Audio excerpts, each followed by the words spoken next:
My mother-in-law humiliated me at the wedding, then tried to ruin my business, so I exposed her and watched her life collapse publicly.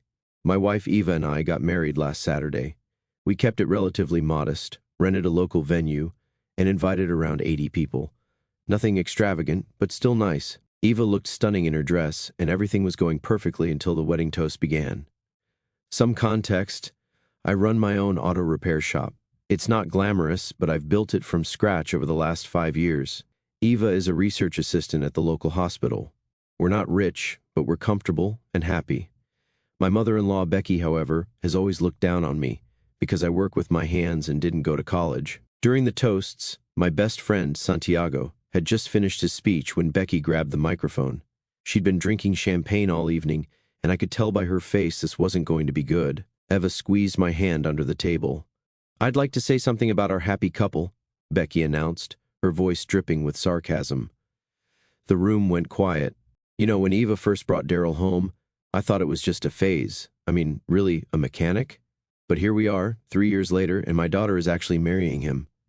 People started shifting uncomfortably in their seats. Ava's sister, Haven, looked mortified. "This poor boy thinks he can provide for my daughter." Pathetic, Becky's voice rose. Eva had such potential. She could have married someone successful, someone with a real career. Instead, she's settling for a grease monkey who probably can't even afford a decent house without a mortgage. I stayed calm, but I could feel my jaw clenching. Eva stood up so fast her chair fell backward. "How dare you?" Eva shouted. "Daryl built his business from nothing.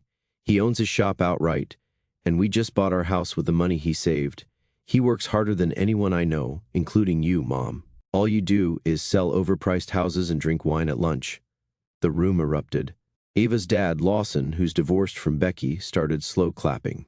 "Classic Becky," he muttered, loud enough for nearby tables to hear, always making everything about status. Becky wasn't done. "Oh please, his little garage? I drove past it yesterday. Barely any cars there, probably because people in town know better than to trust their vehicles to someone who learned from YouTube videos instead of proper schooling." That's when I noticed something odd. Several guests were looking at their phones, whispering. Santiago caught my eye and mouthed, "Check your phone." I had 13 missed calls, all from different clients, all within the last hour. "You want to talk about my business, Becky?" I stood up slowly, my voice steady. "Funny you should mention it being empty yesterday. Know why? Because we were closed for my wedding weekend. But since you brought it up, how many of my customers have you been talking to? Because suddenly, they're all calling me about concerns they've supposedly heard about my work." Becky's face went white. Brittany, her best friend and real estate partner, suddenly found her plate very interesting. Eva was scrolling through her phone now, her face getting redder by the second. "Mom, why are there posts in the neighborhood Facebook group questioning Daryl's certification? Posts from your account?"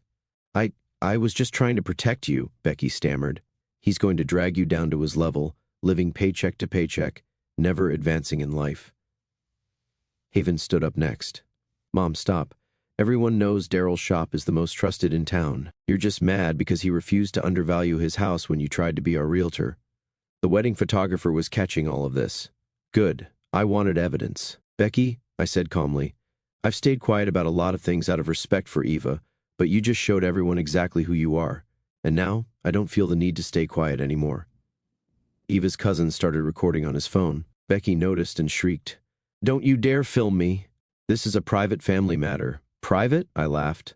"Like those public Facebook posts you made about my business? Or the calls you've been making to my clients?"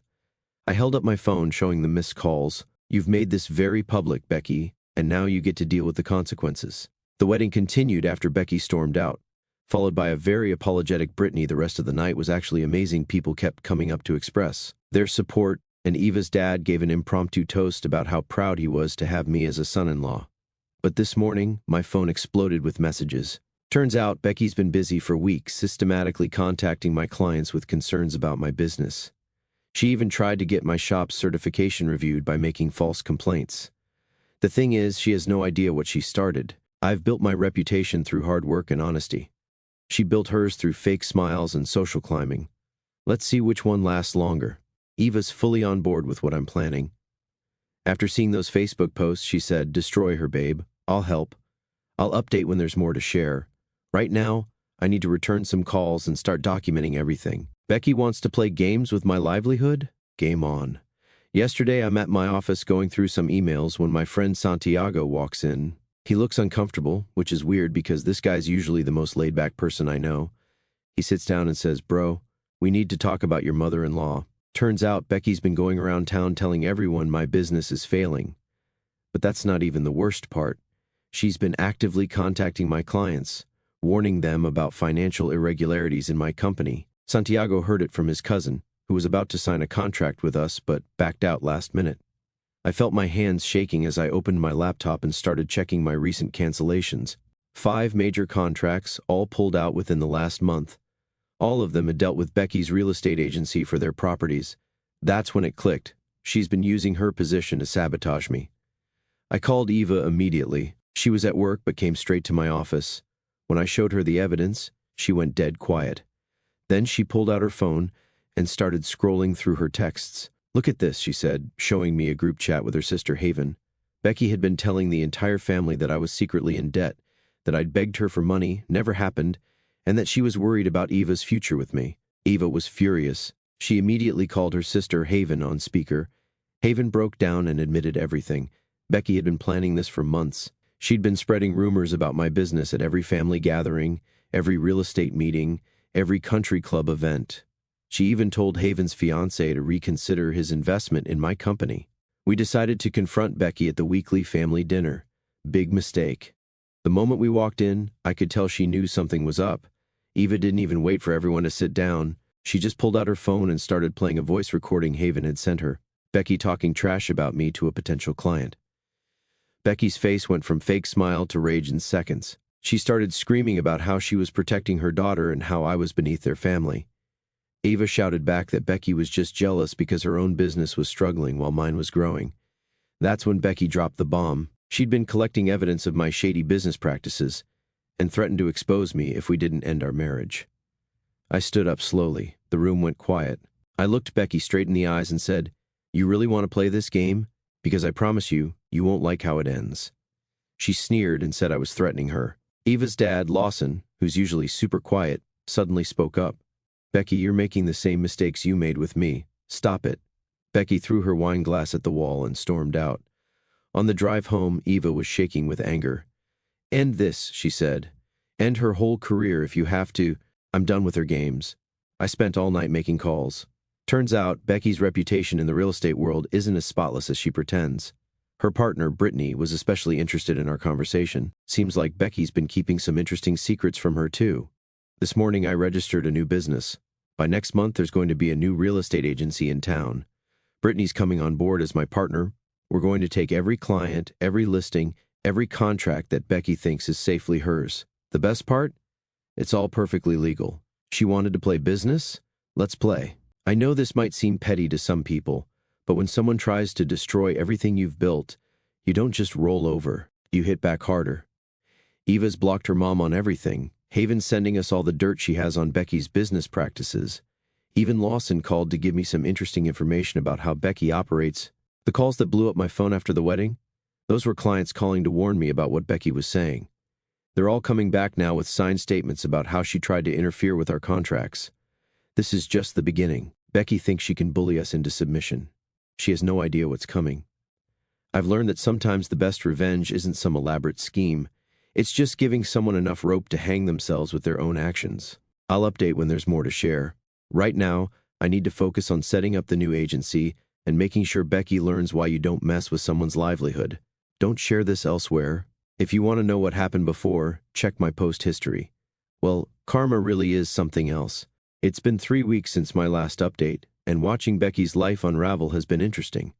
I promised Eva I wouldn't do anything illegal, and I haven't. I didn't need to. Becky's been doing a fantastic job of destroying herself. Remember how she stood up at our wedding and called me pathetic, called me a poor boy who couldn't provide for her daughter? Well, guess who just lost their biggest client because they couldn't keep their mouth shut about other people's finances? It started small. Santiago, my friend who works in local advertising, mentioned that Becky had been bad-mouthing me to anyone who would listen at the Chamber of Commerce meetings. She kept telling people I was living off her daughter's money, and that my business was probably a front for something illegal. The irony. While she was running her mouth, I was quietly building relationships with the same people she was talking to. Then Haven, Eva's sister, came over last weekend. She was crying. Turns out Becky had been using Haven's social security number to open credit cards since Haven was 18. Haven only found out when she tried to get a car loan. Eva was livid. We spent the whole weekend helping Haven file reports and clean up her credit. Haven's staying with us now, and Becky's been blowing up everyone's phones. But here's where it gets good. Brittany, Becky's business partner of 15 years, came to my office yesterday. She'd found out Becky had been skimming from their shared commissions. Not huge amounts, but enough to be noticeable when Brittany finally checked their books. She was furious and wanted advice about dissolving their partnership. I didn't have to do anything except listen and point her toward a good accountant. The real estate community here isn't huge. Word spreads fast. 3 of their biggest listings have already jumped ship to other agents. Becky doesn't know why yet, but she's been having screaming matches on her phone in public. Eva recorded one outside the grocery store, where Becky was yelling about betrayal and ungrateful children. Eva's handling it better than I expected. When Becky showed up at her lab yesterday, screaming about how we were poisoning the family against her, Eva just calmly walked her to the parking lot and told her, "Mom, you're having a mental break. Get help or don't contact me again." Lawson, Eva's dad, finally told us why he really left Becky 8 years ago. Apparently, she'd been running the same credit card scam with his elderly mother's identity. He found out, forced her to pay it all back, and divorced her. He never told the kids because he didn't want them to hate their mother. Well, the cat's out of the bag now. I did make one active move. I hired Brittany to handle the real estate side of my business expansion. She's actually fantastic at her job when she's not under Becky's thumb. We're opening 3 new locations next month, the same week Becky's office lease is up for renewal. The Chamber of Commerce meeting last night was interesting. Becky stood up to make some announcement about local business ethics, probably aimed at me, but nobody was listening. People were literally turning their backs and having their own conversations. She finally stormed out, screaming about how we'd all regret this and how she made this town what it is. Haven showed me Becky's Facebook post from this morning. She's writing these long, rambling paragraphs about betrayal and how ungrateful children will learn their lesson. She's also been posting weird, cryptic warnings about exposing the truth. Eva just laughs and says, "What truth? That she's terrible with money and worse with secrets?" I won't lie, watching her implode is satisfying, but the best part? I haven't had to lift a finger. She's doing all the work herself. Every time she opens her mouth, she digs herself deeper. People are finally seeing what we've dealt with for years. Ava's extended family is divided. Half of them are calling us daily, begging us to forgive and forget. The other half are coming forward with their own Becky stories. Turns out, she's been burning bridges way longer than we knew. The wildest part? She still thinks she can fix this by just bullying everyone into submission like she always has. Yesterday, she sent a mass text to the entire family, threatening to expose everyone's secrets at the next family gathering. Ava responded with a screenshot of Haven's credit report and asked, "You mean secrets like this, Mom? Haven's been thriving since she moved in with us. She's already found a better job now that she doesn't have Becky constantly telling her she's not good enough. She's also started therapy, which is helping her process years of Becky's manipulation. Brittany's taking over most of Becky's old clients. Turns out, a lot of them were just waiting for an excuse to switch. One of them told Brittany they stayed with Becky out of fear rather than loyalty. She knew too much about their personal business and would make subtle threats about exposing their finances. I know this all sounds dramatic, but this is what happens when someone spends decades building their life on lies and manipulation. It only takes one crack for everything to start falling apart. Eva's been going through old family photos, trying to preserve the good memories before everything imploded. She found one from our wedding, right before Becky's little speech. Everyone looks so happy. Eva says she wants to frame it to remember the exact moment Mom lost control of everything. I'm not going to pretend I'm not enjoying this. I am. But I'm also sad for Eva and Haven. They deserved a better mother than this. At least they have each other, and they're finally free from her manipulation. The family reunion is next month.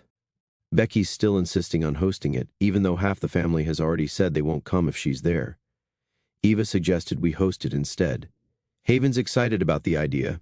It would be her first family event where she doesn't have to walk on eggshells. I'll update if anything major happens, but honestly, I think this is pretty much the end of Becky's reign of terror. Not with a bang, but with a series of self-inflicted wounds and burnt bridges. Remember how I mentioned opening a competing business? Turns out, Becky had been cutting corners with her real estate listings for years. She'd been photoshopping property photos, hiding major issues, and straight up lying to clients about property conditions. I knew this because 3 of her former clients came to me with horror stories. So, I did what any pathetic son-in-law would do. I gave them my lawyer's number and helped them file formal complaints. But that was just the beginning.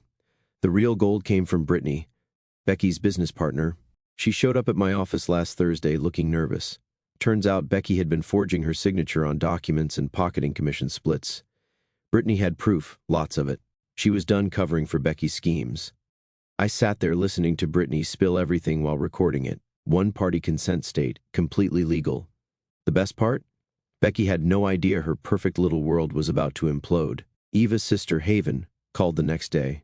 She was in tears, saying Becky had been bad-mouthing me to every potential client in our area, telling them I was running a scam business. Haven had screenshots of texts where Becky literally told people not to work with me because I was under investigation. I wasn't. That was the last straw. I compiled everything, the forged documents, the client complaints, the text screenshots, Brittany's statement, and emailed it all to every real estate agent in Becky's network, CC'd the state licensing board too. Then I waited. It took exactly 47 minutes for my phone to explode. Becky burst into my office around noon, screaming about how I was trying to destroy her. The whole building could hear her. I just sat there, smiling, remembering her words at my wedding. When she finally ran out of steam, I played the recording from my wedding speech. You know, the one where she called me pathetic. "Quite the performance, Becky," I said. "Almost as good as today's." She went pale. "You set me up." I leaned forward. "No, Becky, you did this to yourself. I just made sure everyone saw who you really are." That's when Eva walked in. Perfect timing, as always. She'd brought lunch, acting surprised to see her mother there. "Oh, Mom, I didn't expect to see you here. Having a nice chat with my pathetic husband?" Becky turned to Eva, trying to play the victim. "Your husband is trying to ruin me. He's turned everyone against me." Eva just laughed, that same laugh from our wedding. "No, Mom, you did that yourself. Every lie, every scheme, every nasty comment about Daryl, that was all you. We just made sure the truth came out." Then Eva dropped the bomb. "By the way, Dad called. He saw the email. Says this explains why client complaints kept disappearing when he was still your business partner.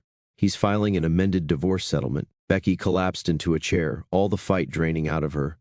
"You can't do this to me. I'm your mother." "Watch me," Eva said. "You should have thought about that before you tried to ruin my marriage." The fallout was beautiful. The licensing board launched an investigation. Her reputation is in shambles, her business clients are fleeing in droves, and her perfect image in the community is shattered. But here's the best part. Haven finally stood up to her too. She told Becky she was moving in with us while she finishes college. Becky lost it, screaming about family loyalty. Haven just said, "Yeah, Mom, family loyalty. Like when you tried to destroy my sister's marriage. It's been 2 weeks. Becky's license is suspended pending investigation. Her business partner, Brittany, took half their clients. The other half? They're coming to me. Turns out being pathetic doesn't matter when you run an honest business." Eva's dad, Lawson, called yesterday. He was laughing. "I always knew someone would expose her eventually," he said. "I just didn't think it would be my son-in-law. Good job, kid." The icing on the cake? Becky's precious country club friends got the email too. She's been asked to take a break from their weekly gatherings. Apparently, they don't want to associate with someone under investigation. Last night, Eva and I celebrated with takeout and wine on our back porch. Haven joined us, finally relaxed after years of walking on eggshells around her mother. She asked if we felt bad about what happened to Becky. Eva looked at me, then at Haven. Mom made her choices. She chose to be cruel, to lie, to hurt people. Now she's facing the consequences. That's not our fault. I couldn't have said it better myself. So, here we are. My business is thriving, Eva's research is going great, Haven is flourishing away from her mother's influence, and Becky, well, she's learning that karma hits harder when you help it along. To everyone who said I should have confronted her at the wedding, this was better. Much better.